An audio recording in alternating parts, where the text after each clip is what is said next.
Hello everyone, कैसे आप सब। फाइनल टच एकेडमी में आपका स्वागत है। देखिए, सीटेट दिसंबर 2024 में जो क्वेश्चन पूछा गया है, मोस्ट इंपॉर्टेंट क्वेश्चन, इससे आपका कॉन्सेप्ट क्लियर होगा। इसलिए थंबनेल से आप समझ गए होंगे कि किन चीज़ के बारे में हम बात कर रहे हैं, क्योंकि पेडागोजी स्पेशल आपका ये सीरीज चल रहा है, जिसमें कि सिंपल आपका क्वेश्चन पूछा है स्टेज अवस्था से, बाल विकास की अवस्था से।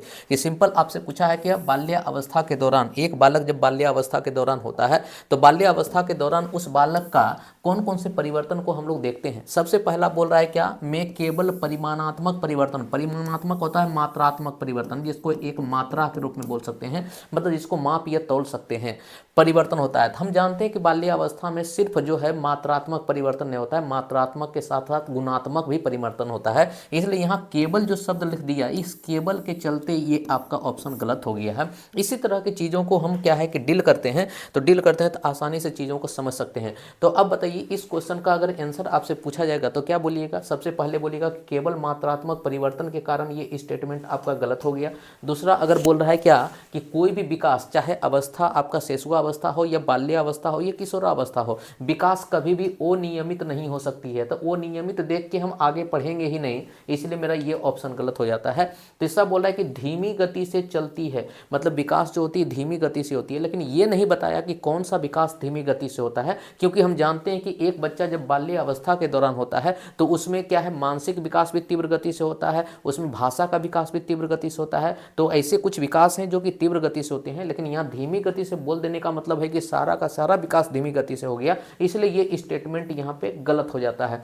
साथ में बोल रहा है कि बहुस्तरीय होता है। बहुस्तरीय मतलब कि एक से डायरेक्शन में विकास देखने को मिलता है। एक बच्चा भाषा भी सीख रहा है, सामाजिक विकास भी हो रहा है, मानसिक विकास भी हो रहा है, चिंतन का भी विकास हो रहा है, तर्क क्षमता का विकास हो रहा है, मतलब कि अलग अलग स्तर पे एक बच्चे का विकास हो रहा है।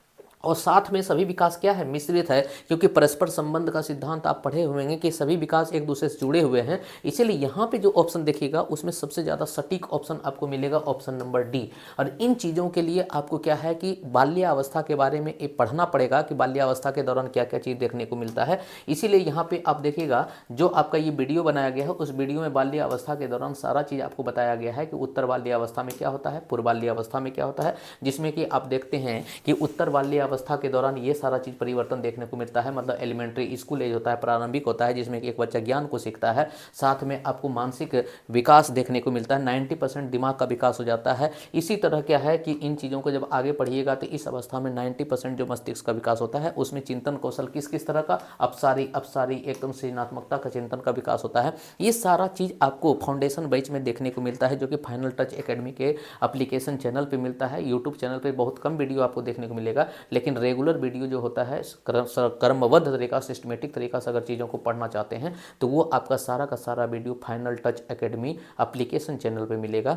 अगर आप चाहते हैं कि बेसिक चीज़ से तैयारी करना, तो एक बार एप्लीकेशन चैनल से आप ज्वाइन कीजिए, तो वहाँ से आप बहुत बढ़िया तरीका से तैयारी कर सकते हैं। क्योंकि ये क्वेश्चन देने का मतलब है कि सिंपल आपसे ये पूछना चाहा कि आप जो हैं बाल्यावस्था के बारे में कितना तरह से रूबरू हैं। एक तरह से ये क्वेश्चन जो पूछा गया था, आप जानते हैं कि सीटेट का जो एग्ज़ाम हुआ था दिसंबर में, सीटेट का एग्ज़ाम जो दिसंबर में हुआ था, जिसमें कि 14-15 तारीख को दिसंबर का एग्ज़ाम हुआ था 2024 में, तो इसी का ये पेपर है, इसी का ये पेपर है। और इस पेपर में आप देख सकते हैं चीज़ों को कितना बड़ा से पूछा है।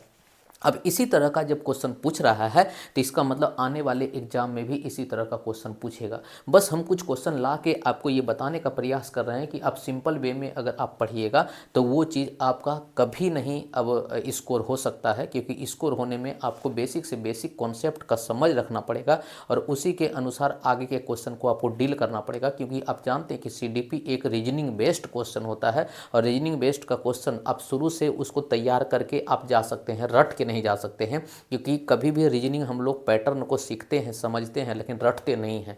तो इन चीज़ों से आपको ये समझ में आया होगा कि सीडीपी जो है मज़ेदार तरीका से अगर पढ़ना है तो फाइनल टच एकेडमी को एक बार जरूर ज्वाइन करें। Thank you.